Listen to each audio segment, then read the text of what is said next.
தமிழ் உறவுகளே, மீண்டும் ஒரு உலக நகர்வுகள் நிகழ்வினூடாக உங்கள் அனைவரையும் சந்திப்பதில் மகிழ்ச்சி. நான் இங்கு சிட்னி, ஆஸ்திரேலியாவில் இருந்து அருள். என்னுடன் இங்கிலாந்திலிருந்து இராணுவ புலனாய்வு மற்றும் அரசியல் பொருளாதார ஆய்வாளர் கலாநிதி அரோஸ் பங்கு பெற்றுகின்றார். வணக்கம் அரோஸ். வணக்கம் அருள். இலக்கு நேயர்களுக்கு அன்பு கலந்த வணக்கம்.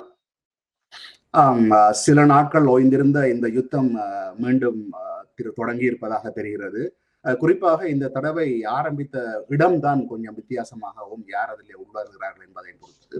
ஈராக்கிலே இருக்கக்கூடிய இந்த ஈரானிய ஆதரவு PMF படையினர் அவர்கள் நாங்கள் முன்னர் பேசியிருந்தோம். அவர்கள் தான் சவுதி அரேபியாவின் மீது ஒரு தாக்குதலை நடத்தியிருந்ததாக. இப்பொழுது அதுக்கு பதில் தாக்குதலாக அமெரிக்காவும் சவுதி அரேபியாவும் இணைந்து பதில் தாக்குதல் நடத்தியிருப்பதாக தகவல் வருகிறது.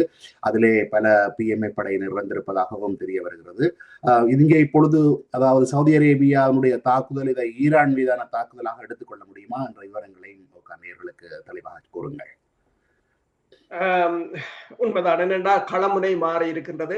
அமெரிக்காவும் சவுதி அரேபியாவின் வான்படையும் இணைந்து மிக பெரும் தாக்குதலை பக்தாத் பகுதி தொடக்கம் பல பிரதேசங்களில் நிகழ்த்தி இருக்கின்றன. நேற்று இரவு அவர்கள் யார் மீது தாக்குதல் நடத்தி இருக்கிறார்கள் என்று சொன்னால், இந்த பாப்புலர் மொபிலைசேஷன் போர்சஸ் என்று சொல்கின்ற PMF என்கின்ற ஒரு கூட்டு படையணி.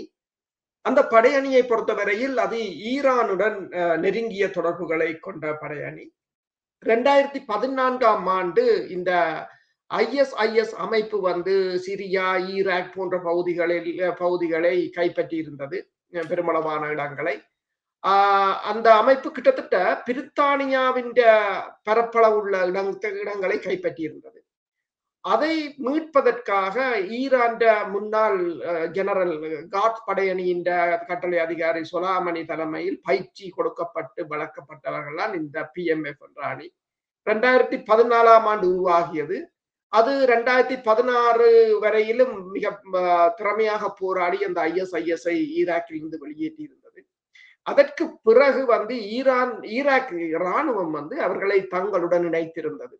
இருந்தாலும் அது ஒரு செப்பரேட்டாகத்தான் அந்த படையணி இயங்குகிறது. கிட்டத்தட்ட 2,40,000 பேர் அந்த படையணியில் இருக்கிறார்கள். இந்த ஈரான்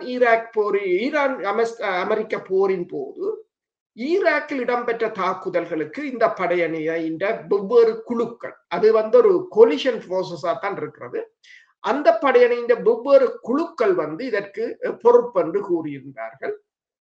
அந்த குழுக்கள் என்ன செய்தார்கள் என்று சொன்னால், இப்ப கிட்டத்தட்ட அமெரிக்காவின் தளங்கள், எண்ணெய் குதங்கள், மற்றது சவுதி அரேபியா போன்ற நாடுகள் மீது கிட்டத்தட்ட அமெரிக்காவை கூறியிருந்தது, ஈராக்கில் இருக்கின்ற தங்கள் தளங்கள் மீது இந்த அமைப்பு இந்த கடந்த பிப்ரவரி மாதத்திலிருந்து 600 தாக்குதல்களை நடத்தி இருக்கிறது.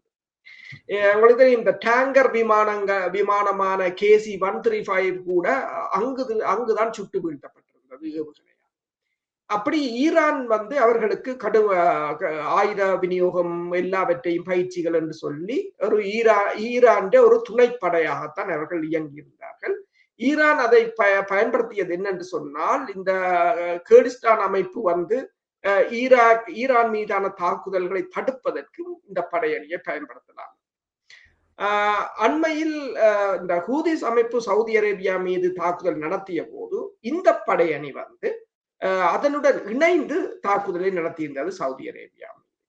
அடுத்தது அமெரிக்காவின் ஏர்பில் பகுதியில் இருக்கிற அமெரிக்கா தூதரகம் மீதான தொடர்ச்சியான தாக்குதல்களுக்கும் இந்த படையணி தான் பொறுப்பு என்று சொல்லி அமெரிக்கா குற்றஞ்சாட்டி வந்திருந்த நிலையில் நேற்று இரவு மிக பெரும் தாக்குதலை நடத்தியிருக்கிறார்கள். அதில் அந்த அமைப்பை சேர்ந்த 20 பேர் கொல்லப்பட்டதாகவும் 35 பேருக்கு மேல் காயப்பட்டதாகவும் முதல் கட்ட தகவல்கள் தெரிவித்திருந்தன. ஆனால் அதற்கு எவ்வளவு மேலும் அதிகரிக்கலாம் என்று கூறப்படுகின்றது. இந்த தாக்குதலில் விமானங்களும் பங்கு பெற்றியதாக கூறப்படுகிறது, உண்மையா? விமான தாக்குதலைத்தான் நடத்தியிருந்தது. அமெரிக்காவும் விமான தாக்குதலைத்தான் நடத்தியிருந்தது. சவுதி அரேபியாவும் விமான தாக்குதல் தான். சவுதி அரேபியாவிடம் அமெரிக்காவிடம் ஒரே வகையான விமானங்கள் தான் இருக்கின்றன. அப்ப இவர்கள் விமான தாக்குதலைத்தான் பயன்படுத்தி இருந்தார்கள். ஆனால் இந்த தாக்குதலை இப்ப ஈரான் வன்மையாக கண்டித்திருக்கிறது. கண்டித்தது மட்டுமல்லாது உடனடியாகவே ஈரான் ஜோர்டான் மீது ஏவுகணைகளை ஏவியிருந்தது. ஜோர்டான் கூறியிருக்கின்றது, தாங்கள் கிட்டத்தட்ட 4 ஏவுகணைகளை இடைமறித்து சுட்டு வீழ்த்தியதாகவும், கூறியிருக்கின்றது. எத்தனை உள்ளே விழுந்ததுன்றது தொடர்பான தகவல்கள் இல்லை. அமெரிக்க அதிபர் கூறியிருக்கிறார், தனக்கு அது ஒரு மிகப்பெரிய ஆச்சரியமாக இருந்தது. ஏன் திடீரென்று ஈரான் தாங்கள் தாக்கவில்லை, ஏன் திடீரென்று ஈரான் ஜோர்டானை தாக்கியது என்று சொல்லி. ஆனால் அதற்கு காரணம் ஈராக் மீது அமெரிக்காவும் சவுதி அரேபியாவும் மேற்கொண்ட தாக்குதல் தான் அதற்கான முக்கிய காரணமாக ஈரான் கூறலாம். ஆம், அப்ப இந்த தாக்குதலில் சவுதி அரேபியா நுழைந்தது என்பது ஈரானின் மீதான தாக்குதலாக இதனை கொள்ள முடியுமா? அதற்கு பதில் தாக்குதலாக ஈரான் சவுதியின் மீது தாக்குதல் நடத்த சந்தர்ப்பம் இருக்கிறதா என்பதையும், அதே நேரத்திலே நேற்று நடைபெற்ற ஈரானுக்குள்ளே நடைபெற்ற தாக்குதல்கள், அதாவது அமெரிக்கா இன்னமும் அந்த ஹோர்முஸை சுற்றி தாக்குதல் நடத்ததாகவும், அதே வேளையிலே இன்னும் ஒரு சம்பவமும் கேள்விப்படுகிறேன், ஈரானுக்குள்ளே கிட்டத்தட்ட 1500 பேர் மரண தண்டனை கைதிகளாக இருப்பதாகவும், அவர்கள் தங்களுக்கு எதிரான தங்களது வாய்களை தைத்துக் கொண்டு ஒரு போராட்டத்தில் ஈடுபடுவதாகவும் அம்னஸ்டி இன்டர்நேஷனல் போன்ற மனித உரிமைகள் அமைப்பு ஈரானின் மீது கண்டனம் தெரிவிப்பதாகவும் தகவல்கள் வருகின்றன. இது சம்பந்தமான தகவல்கள் இருந்தால் நேர்களுக்கு வழங்குங்கள். உண்மைதான். என்னென்று சொன்னால் ஈரானுக்குள் வந்து அதாவது இந்த அமெரிக்கா இஸ்ரேல் தலைமையிலான கூட்டணியினர் இந்த டிசம்பர் ஜனவரி மாதம் அளவில் ஈரானினுள் ஒரு போராட்டத்தை ஆரம்பித்தது. அந்த போராட்டத்தை நீங்கள் பார்த்தீர்கள் என்று சொன்னால், போராட்டத்தின் வீடியோவை நீங்கள் பார்த்தால் தெரியும், எல்லோரும் துப்பாக்கிகளோட தான் வருகிறார். ஆனால் ட்ரம்ப் கூறுகிறார் என்று சொன்னால் ஜனநாயக போராட்டம். 300 காவல்துறையினர் இறந்திருக்கிறார். இதைத்தான் அப்பாஸ் அரக்சி கூறியிருந்தார். 300 காவல்துறையினரை நியூயார்க் சிட்டியில் காடையர்கள் கொன்றால் நீங்கள் அவர்களை ஜனநாயக போராட்டம் என்று சொல்லுவீங்களோ அல்லது சுட்டு தள்ளுவீங்களோ தான் அவர் கேட்டிருந்தார். நான் ஒன்றைக்கு ஒற்று காவல்துறையினர் மீது தாக்குதல் நடத்தினாலே நீங்க கண்மூடித்தனமா சொல்றீங்க. அப்ப இது 300 காவல்துறையினர், எத்தனையோ மசூதிகள், எத்தனையோ பாடசாலைகள், எத்தனையோ வங்கிகள், அப்ப அத்தனை பேரையும் அவர்கள் காடையர்கள் என்றுதான் கூறினார்கள். அதை அமெரிக்க அதிபரும் நீங்கள் இந்த பிப்ரவரியிலிருந்து அவருடைய அறிக்கைகளை பார்த்தால் கூறுகிற தாங்கள் எவ்வளவு ஆயுதங்கள் கொடுத்தோம் என்று பப்ளிக்கா கூறுகிறார். தாங்கள் ஆயுதங்களை கொடுத்தும் அவர்கள் நன்றாக செயற்படவில்லை. அப்ப ஈரான் அவர்களை எவ்வாறு பார்க்கிறது என்று சொன்னால் மொசாட் ஏஜென்ட் என்றுதான் பார்க்கிறது.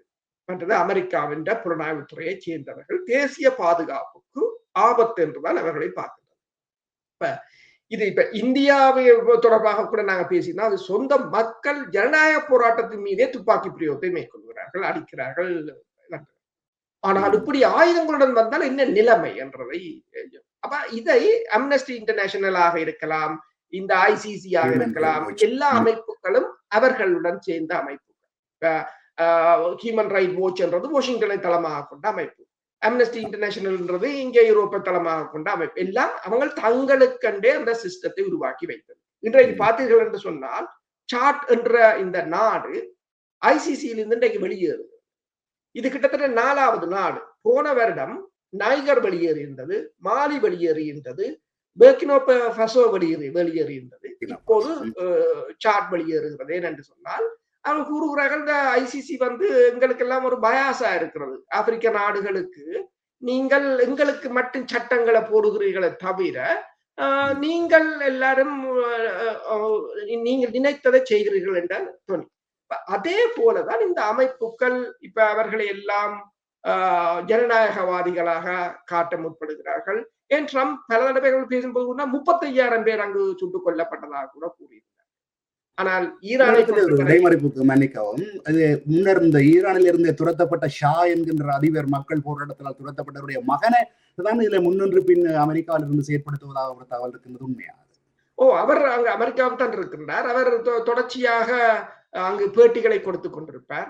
அவர் அன்று ஒரு ஊர்வலம் ஒன்றை வைத்திருந்தார். அப்போது அவர் மீது முட்டைகள் தக்காளி பழங்களால் எறிந்ததால் அதுக்கு பிறகு அவர் கண்ணாடி பட்டிக்கில் இருந்துதான் அமெரிக்காவிலேயே பேசுகிறார். அப்ப அவங்கள கொண்ட கேட்கிறாங்க, நீங்கள் அமெரிக்காவிலேயே கண்ணாடி பட்டிக்கு இருந்து பேசுற நீங்கள் என்னன்னு ஈரான்ல வந்து ஆட்சியை செய்வீங்கள் என்றால் அங்கேயே அவ்வளவு பிரச்சனை என்றால் அவருக்கு அந்த அவ்வளவு என்னென்ன சொன்னால் மேற்குலகத்தின் ஊதுகுழலாகத்தான் இருக்கிறார். அப்படி இருந்துதான் அவர்கள் முன்னர் அந்த ஆட்சியை கவுட்டார். அந்த என்னடா தங்கள் வளங்களை எல்லாம் சுரண்டி கொண்டு போய் தங்கள் மக்களை ஏழையாக வைத்துக் கொண்டு நீங்கள் அதனை கொண்டு செல்வதா. அப்ப அதே போலதான் இது ஒரு இந்த நாடுகளுக்கு என்னன்னு சொன்னால் இது ஒரு பிரச்சாரம். இப்ப நீங்க பாத்தீங்கன்னு சொன்னால் இன்று ஒரு செய்தி பார்த்தேன். இந்த இஸ்ரேல் வந்து சாட் ஜிபிடிக்கும் ஏஐ சாட்போட் என்ற இரண்டு இந்த இரண்டு நிறுவனங்கள் $46 மில்லியன் பே பண்ணுகிறது மனிப்புலேட் பண்றது. இப்ப நீங்கள் ஏதாவது அதுக்குள்ள ஒரு தகவலை கேட்டால் அது நீங்கள் கொடுக்கிற தகவலை மேற்குலகம் சார்ந்ததாக மாற்றித்தர.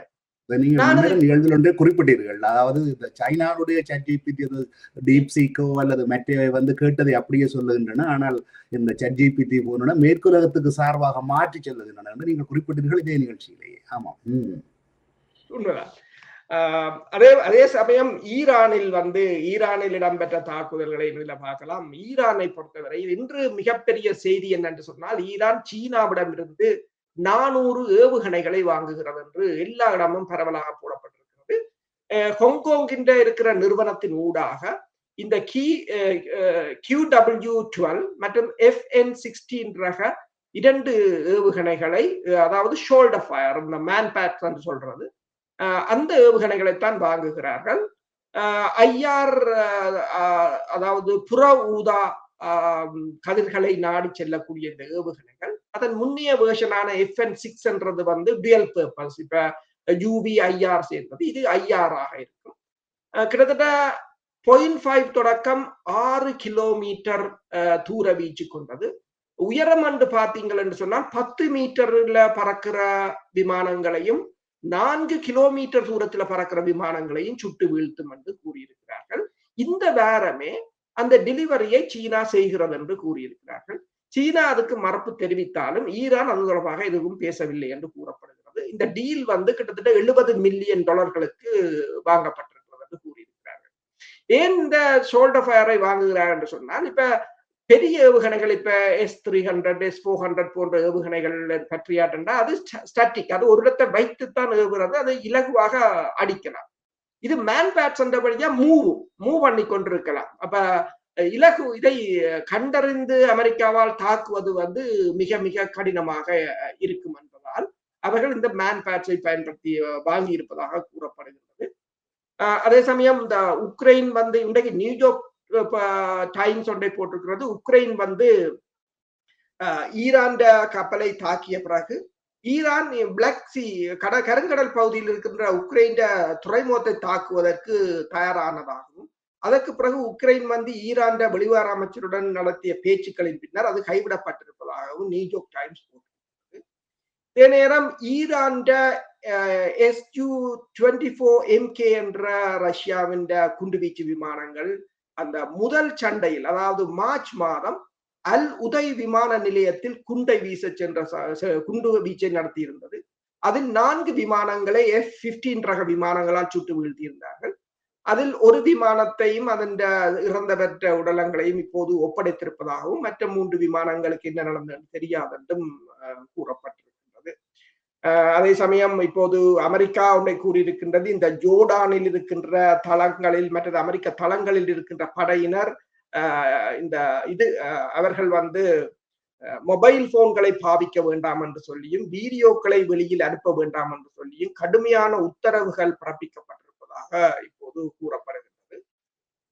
இதனிடையே நீங்கள் பார்த்தீர்கள் என்று சொன்னால் இன்னொரு சம்பவம் என்னென்று சொன்னால், அமெரிக்காவின் 2 ஜெனரல்கள் வந்து காயமடைந்திருப்பதாக இப்போது அமெரிக்கா தெரிவித்திருக்கிறது. இது வந்து ஒரு மிக முக்கிய செய்தியாக இருக்கலாம். என்னென்றால் ஜெனரல் தர அதிகாரி அமெரிக்காவின் இன்றைக்கு மிக உயர் அதிகாரிகள். இப்ப இது தொடர்பாக அமெரிக்காவின் தகவல்கள் என்ன சொல்கிறது என்று சொன்னால், அதாவது அவர்களிட கிடைக்கப்பட்ட அதிகாரப்பூர்வ தகவல்களின் அடிப்படையில் கிட்டத்தட்ட 675 பேர் மொத்தமாக காயப்பட்டிருக்கிறார்கள், போன தடவையும் இந்த தடவையும். அதில் 17 பேர் உயிருக்கு ஆபத்தான நிலையில் இருப்பதாகவும், 270 பேர் அதுல இராணுவத்தினர் என்று சொல்லியும், அதில் 64 பேர் அதிகாரிகள் என்று சொல்லியும் கூறியிருக்கிறது. 2 ஜெனரல்கள் மற்றும் 2 ஜெனரல்களும் அதில் அடங்குவார்கள் என்றும், மற்றும் 3 பகுதியினர் ரிசர்வ் படையை சேர்ந்தவர்கள் என்றும், பெருமளவானவர்கள் 170க்கும் மேற்பட்டவர்கள் தலையில் தான் காயமடைந்திருப்பதாகவும், ஆனால் குவைத்தில் தான் அதிகமானவர்கள் காயமடைந்திருப்பதாகவும் அதிலும் ட்ரோன் தாக்குதலில் தான் காயமடைந்திருப்பதாகவும் கூறியிருக்கிறார்கள். இதனிடையே இந்த 6 அமெரிக்க படை வீரர்கள் கொல்லப்பட்ட சம்பவத்தில் தான் 2 ஜெனரல்கள், பிரிகேடியர் ஜெனரல் கிளிங்டன் பர்ன்ஸ் என்றவரும் மற்றும் மேஜர் ஜெனரல் பிராட் ஹின்சன் என்றவரும் காயமடைந்திருப்பதாகவும், ஆனால் அவர்களை அந்த இடங்களில் இருக்க வேண்டாம் என்று சொல்லி உளவுத்துறை முதலே தகவலை அனுப்பியிருந்தாலும் அதனை அவர்கள் புறக்கணித்தபடியால் தான் இது நடந்ததாக கூறியிருக்கிறார்கள்.